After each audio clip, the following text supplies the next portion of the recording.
vous a proposé déjà un premier épisode sur un micro-trottoir pour vous interroger sur qu'est-ce que le stress, comment vous le viviez et ce que ça procure chez vous. Et aujourd'hui, on a décidé de proposer un deuxième épisode avec Marie-Thérèse pour qu'elle nous donne son ressenti et son expertise. Tout à fait. Merci Marine. Oui, effectivement, ça a été une expérience riche parce qu'elle est venue à travers une discussion où on parlait du stress et voilà, est venue ensemble l'idée de se dire et si on allait interroger les gens dans la rue pour savoir comme ça justement où ils ne sont pas préparés, qu'est-ce que pour eux le stress et comment ça va agir sur eux, même en leur posant la question. Alors nous-mêmes, on a été mises un petit peu à l'épreuve de stress parce que forcément, c'est pas une habitude d'aller dans la rue et d'aller interroger les gens comme ça, voilà, d'oser. Mais ça a été très très vite un bon stress parce que ça a été très très bien accueilli et les gens en fait ont été vrais, naturels, sincères et on a bien senti que le stress, ils connaissaient bien et déjà pour cela, merci à toutes les personnes qui pourront se voir aussi, les remercier d'avoir joué le jeu parce qu'ils ont été authentiques et n'ayant pas choisi en fait les personnes en tant que telles, leur témoignage est commun et à la fois différent. C'est ça. Donc voilà, je veux déjà être en gratitude pour ce qui s'est passé déjà sur ce micro-trottoir. Et du coup, pour vous, Marie-Thérèse, qu'est-ce que le stress? Comment il ressort chez nous? Quels sont les outils pour pallier à ça? Comment le maîtriser nous? Parce qu'on ne peut pas l'enlever, on peut juste le maîtriser. Très bonne question. Alors oui, depuis des années, j'accompagne des personnes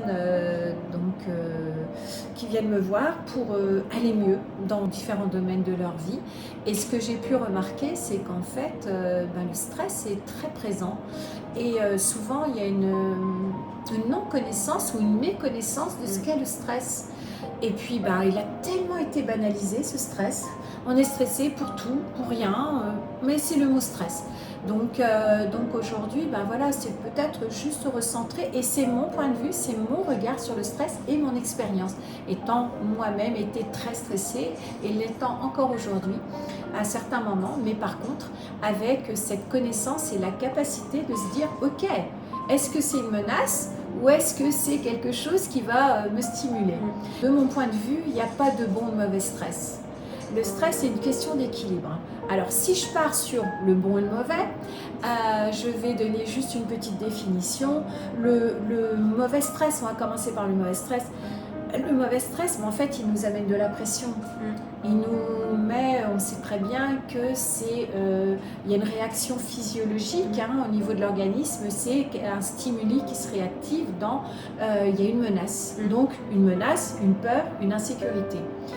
Et donc, si on n'a pas pu identifier quelle est cette menace réelle ou pas réelle en soi, parce que quelquefois, elle n'est pas réellement réelle, c'est comment on interprète et comment on vit les choses, comment on les ressent face à une situation. Alors, bien évidemment, ce dit mauvais stress va avoir des conséquences. Parce qu'il nous met toujours en état d'alerte. Même si au départ, le stress est fait pour ça, pour nous mettre en état d'alerte. Mais quand il est mauvais, c'est qu'il n'est pas régulé, c'est qu'il y a trop de stress, donc on est en réaction, on n'est plus dans une capacité de conscience de pouvoir dire oui, est-ce qu'il y a un danger, est-ce qu'il n'y en a pas, est-ce que vraiment là je risque quelque chose. Donc c'est important d'identifier. Et puis le bon stress, bien sûr, c'est ce qu'on a vécu aussi, c'est de voir qu'il stimule, il nous monte toujours vers le haut, il nous fait sortir de notre zone de confort, il va nous permettre de sortir, comme je viens de le dire, la zone de confort, et puis aussi connaître des choses de soi qu'on n'avait pas, qu'on ne croyait pas pouvoir faire. Moi, je ne m'étais jamais dit que je ferais un jour dans ma vie un micro-trottoir. Moi non plus. et pourtant, c'est une petite aventure, mais extraordinaire. Donc, voilà déjà sur cette partie de comment on sait tous, je pense, l'origine du stress. On connaît l'hormone du stress, le cortisol. On connaît l'hormone, justement, je dirais la bonne hormone, parce que je suis plutôt quelqu'un qui va plutôt amener les gens et accompagner les gens vers le positif et la connaissance de soi pour comment je vais mettre des choses en place pour avoir du bon stress et donc l'adrénaline. Pendant le micro-trottoir, on a un monsieur qui nous a parlé et qui nous a dit que lui, le plus dur, c'était de savoir qu'il était stressé et de comprendre quelles répercussions ça avait sur son corps. Donc ma question, c'est comment le stress il se manifeste dans l'esprit, dans le corps, qu'est-ce qu'il nous procure? Oui, oui, tout à fait. Et en fait, ce monsieur, qui était directeur, je crois, d'un certain nombre d'entreprises à une époque, et puis d'un certain nombre aussi de collaborateurs, effectivement, il a mis quelque chose en lumière, c'est que le stress peut être très insidieux. Et ce qu'on en a compris, en tout cas ce que j'en ai compris, c'est qu'il ne l'a pas vu arriver. Il n'a pas vu arriver son burn-out. Et effectivement, le burn-out, on ne le voit pas arriver. Ça flambe tout doucement. Alors les premiers symptômes, à mon sens, c'est déjà qui va parler, c'est le corps. Ça va être par des tensions, des raideurs, de la fatigue, des insomnies, un manque d'appétit, ou au contraire, faut nourrir, faut combler. Chacun va avoir forcément, suivant sa personnalité et son mécanisme de défense, va agir de façon différente.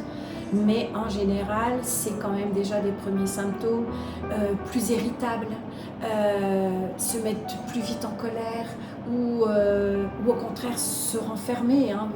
On n'agit pas tous, comme j'ai dit, de la même manière face au stress. Il y a des gens qui vont être énormément dans le refoulement émotionnel. Et ils vont garder. Par contre, le jour où ça flambe.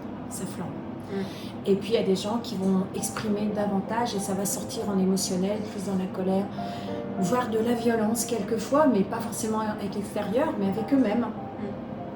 Donc chacun va agir différemment, mais très souvent ça va être par des changements de comportement, et ces changements de comportement vont continuer à être de plus en plus forts, de plus en plus grands. Et puis arrive ce qui arrive, et les symptômes, ça peut être comme déjà on a entendu d'ailleurs dans la vidéo, moi quand je suis stressée, ça me fait une boule au ventre, ça me serre à la gorge, des palpitations.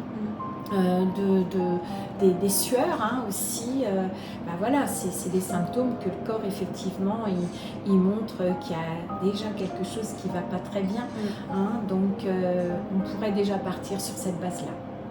Pendant le micro-trottoir, on a aussi entendu dire qu'il fallait suivre les situations stressantes, peut-être malsaines. Qu'est-ce qu'on peut faire d'autre qui nous permettrait de déconnecter, de réussir à soigner ce stress, à l'apaiser? En fait, oui, quand on a entendu ces propos de ces personnes où il vaut mieux fuir, changer de lieu, changer peut-être d'emploi, c'est une possibilité. Mais moi, en tant qu'accompagnante et dans la gestion du stress, et pour avoir vécu beaucoup de stress dans ma vie, qui m'a entraînée aussi à la maladie, la fuite pour moi n'est pas forcément une des meilleures solutions. Parce qu'on sait très bien qu'aujourd'hui, tout ce que l'on fuit revient à nous et de plus en plus fort. Donc on ne peut pas mettre un problème et l'entasser, parce que de toute manière, il sera toujours là et il sera toujours en réaction à l'intérieur de nous, et une situation extérieure pourra venir réanimer cette situation du passé non acceptée finalement. Donc je proposerais plutôt de se dire ok, face à cette situation, face à ce que je suis en train de vivre là, je le vis pas bien. Et donc du moment où je le vis pas bien, je vais avoir des moyens de voir pourquoi je le vis pas bien. Qu'est-ce que ça vient travailler en moi, qu'est-ce que ça va venir toucher en moi, que cette situation-là, je la vis mal. Et donc, l'accompagnement sera plutôt déjà de dire, je suis face à un stress, je le reconnais. Déjà, la première des choses, c'est reconnaître par les signes qu'on a dit tout à l'heure, que j'ai un stress en moi, j'ai la boule au ventre, bah déjà, oh, quand j'ai la boule au ventre, c'est que je suis stressée. Donc quel est le dénominateur commun avec d'autres situations qui fait que je suis stressée dans cette situation-là? C'est la première des choses. Après, alors il y a des outils, parce que suivant la situation où on se trouve, si c'est un commerçant et qu'il est stressé face à un client, évidemment, il ne va pas pouvoir dire tout de suite, bon, alors je vais analyser ce soir, qu'est-ce qu'il y a. Non, il va plutôt avoir des outils pratiques. Ok, j'ai déjà appris à bien respirer. La respiration, c'est la vie. On sait très bien que la respiration, quand on ne respire pas, voilà. Et que la respiration va permettre de déjà relâcher la pression de l'instant. Alors, il y a beaucoup d'outils. Donc, c'est déjà apprendre tous les outils. Pour chacun, ce ne sera pas la même chose. Et suivant les situations stressantes, dites stressantes, prendre l'outil nécessaire et adapté. Après, on aura aussi la possibilité, et qui est pour moi la chose principale, c'est de bien se connaître.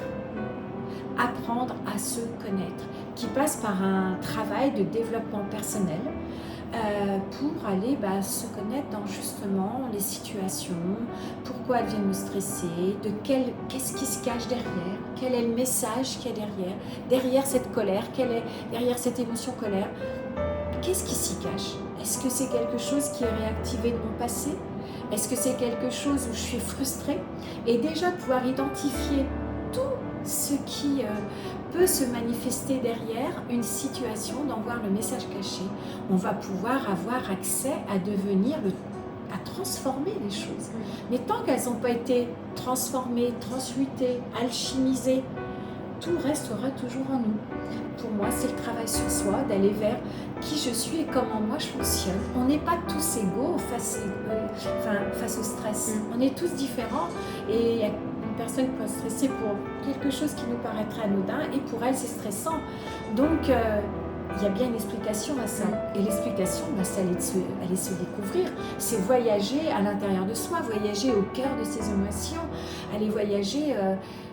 on peut voyager à l'extérieur, mais déjà de se connaître, pour moi c'est le point central et ça nous permet d'avoir des clés, mais réellement, pour faire face et reconnaître quand c'est un bon stress, quand c'est un mauvais stress. Déjà, qui sait qu'il y a du bon stress?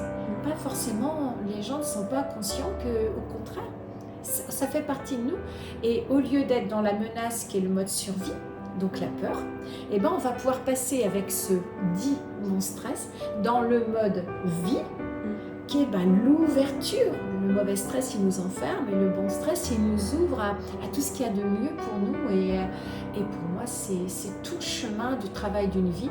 Et avec toute humilité, c'est tout le chemin que moi-même j'ai fait à traverser suite justement à ces énormes stress que j'ai pu avoir dans ma vie professionnelle, qui m'a induit à la maladie et il a fallu que je reconstruise tout pour aujourd'hui être dans ce stress qui m'amène de la joie en fait. Voilà comment je pourrais exprimer sur le stress. Mais il y a tellement de choses à dire que ce temps ne serait pas assez long. Merci beaucoup Marie-Thérèse. Merci à toi Marine. Et je tiens vraiment à remercier Marine. Marine est en stage actuellement dans la société de Mike Dive. Et j'ai été vraiment ravie de travailler avec elle et aussi son approche sur le stress, aussi de tout ce qu'elle a pu me transmettre par rapport à ses amis étudiants qui vivent un stress énorme, comme dans notre vidéo où on a aussi un étudiant qui parle du stress et qui parle de la peur. En fait, il a pris conscience dans cette vidéo, dans cette interview, que finalement, il n'avait pas identifié que son stress était lié à la peur. Mais en fait, le stress, le mauvais stress est lié à la peur. Donc voilà, je tiens vraiment à remercier justement Marine et Maïdaï qui m'a permis aussi de faire ce micro-trottoir. Merci. Merci à toi.